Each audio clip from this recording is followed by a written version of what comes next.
Kembali lagi bersama saya Muhammad Rizal Pojan di acara Wasisi, wawancara siswa berprestasi.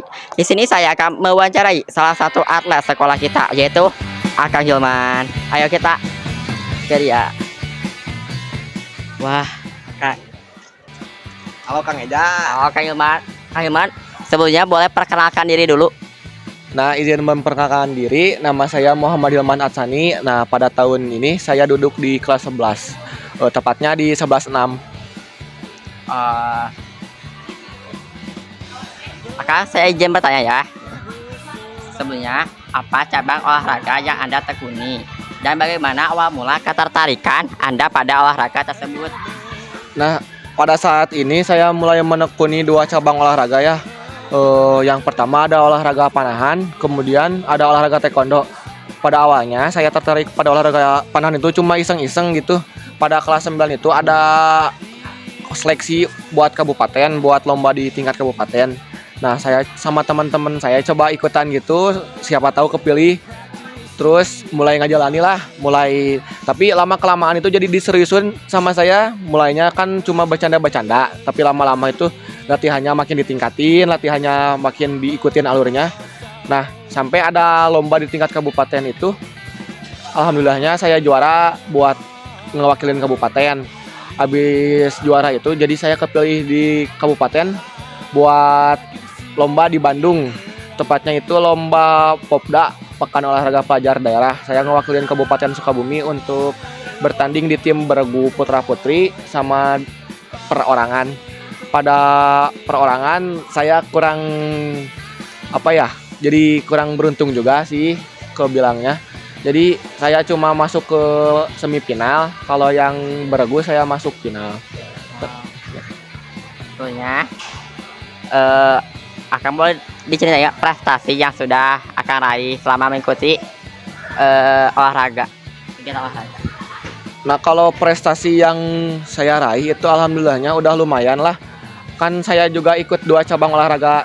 Yang pertama kan panahan. Nah, di olahraga panahan itu saya sering ikut kayak event-event luar kota gitu. Terakhiran itu saya tanding di Desember 2023, ikut di ASCI Bogor, itu jadi Association Archery gitulah. Jadi kayak event tahunan Bogor buat olahraga panahan, sama di Tangerang. Tapi sebelumnya juga saya sering ikut-ikut lain. Kalau olahraga panahan sendiri itu kan banyak kelasnya ya. Kalau saya ikut di kelas kompon. Kelas kompon itu jadi ada yang panahnya, kalau para pemirsa lihat itu kayak di film-film yang pakai besi gitu. Jadi lebih capek lah, sama peminatnya juga jadi sedikit. Jadi kalau ada cabang-cabang olahraga di panahan itu, kompon itu kayak paling sedikitnya lah, kayak paling minoritas. Jadi jarang juga sebenarnya buat olahraga-olahraga di eventnya. Kalau yang panah biasa, yang kayu itu hampir tiap bulan juga di luar kota itu banyak. Nah, kalau di cabang olahraga taekwondo, saya mulai olahraga taekwondo itu di kelas 10. Pada libur semester itu saya kayak bosan gitu. Jadi pas panahan libur, tapi pengen olahraga lah tipis-tipis. Jadi saya ikut taekwondo juga. Jadi tujuan awalnya itu ikut taekwondo buat kayak ya isi waktu luang doang, tapi makin sini kok kayak seru gitu. Jadi saya mulai ngeseriusin taekwondo, mulai latihan. Terus ada ada lomba gitu, Kang Eja. Jadi di taekwondo itu kan ada dua cabang olahraganya. Jadi ada cabang pomse, ada cabang kyorugi. Kalau cabang pomse itu kebanyakan pada yang ikutannya wanita gitu, cewek-cewek. Soalnya cuma gerakan-gerakan, gak tanding bertarung pukul-pukulan, tendang-tendangan. Kalau saya itu masuknya di kyorugi. Kalau kyorugi itu kan jadi 1 lawan 1 gitu, kayak silat, kayak karate. Jadi saling tendang, saling istilahnya lah baku hantam. Jadi saya kayak tertarik gitu kalau di olahraga taekwondo. Jadi pengen nyalurin fisik tapi bermanfaat juga, bisa dapat berprestasi juga. Terus kayak berantem tapi legal lah. Jadi daripada berantem di luar kayak tawuran buat apalah, mending ikutan olahraga bela diri. Jadi kalian juga makin terasah lah, bisa dapat prestasi juga. Nah, pada kyorugi itu saya lomba itu di O2SN.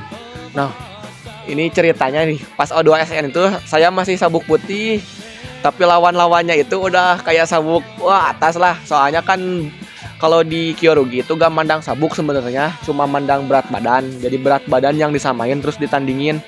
Kalau berat badan doang makan kalau anak taekwondo itu jadi biasalah naik turun berat badan itu gampang kayak gampang gitu. Saya juga awalnya sebelum tanding itu satu bulan sebelum tanding itu berat badan itu di 60-an lebih.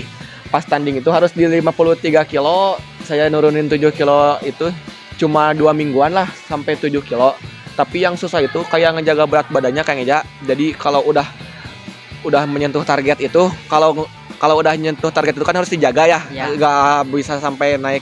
Kalau naik lagi juga harus diturunin lagi. Jadi lebih susah sebenarnya kalau buat ngejaga berat badan daripada nuruninnya. Kalau nurunin sama naikin itu cuma semingguan juga udah langsung bisa. Nah, buat tanding kemarin itu saya kan 53 kilo. Lawan saya itu ya pasti 53 kilo juga, tapi kan tinggi badannya pasti beda-beda. Tinggi badan saya itu kan cuma 170-an. Nah, lawan saya itu ada kali 178 atau 180. Jadi kalau lihat lawan tuh kayak gini nih.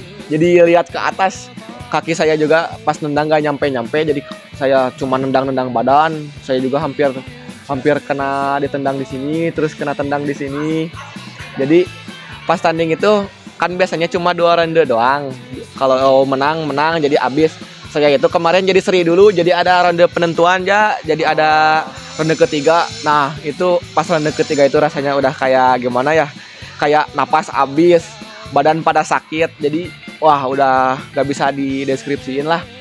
Jadi pasti capek sendiri, tapi alhamdulillahnya di taekwondo juga saya menang, jadi juara 1 di tingkat 53 kg. Dapat emas lah, medali emas, alhamdulillahnya. Wah, hebat banget ya sih. Sebenarnya Akang mau nanya, tantangan terbesar jadi atlet itu apa sih? Kalau dari saya sendiri sih, jadi atlet sebenarnya gak sampai seberat itu ya. Tapi pasti harus masing-masing juga harus punya manajemen waktu. Soalnya kan kita sebagai pelajar juga harus membagi waktu sama belajar, harus membagi waktu sama dunia peratletan juga. Harus pandai-pandai bagi waktu lah. Ada waktunya belajar, ada waktunya main, ada waktunya istirahat, sama ada waktu buat latihan juga. Soalnya kalau atlet itu kelewat aja 2 minggu latihan pasti udah ketinggalan jauh. Soalnya kan kita disiapin buat tanding, disiapin buat ngungkir prestasi lah. Jadi disiapin buat berjuang terus-terusan. Jadi harus konsisten juga, harus rajin, harus ya lebih disiplin lah kalau jadi atlet. Akang suka duka jadi atlet, boleh jelasin nggak suka dukanya? Kalau jadi atlet sendiri sih dari saya sebenarnya kan saya udah jadi atlet kabupaten ya kalau di Panahan, sama kalau di taekwondo cuma ngewakilin sekolah. Nah, kalau dari saya keresahannya itu dari kayak peralatan, dari kayak fasilitas, sama dari ya gitulah.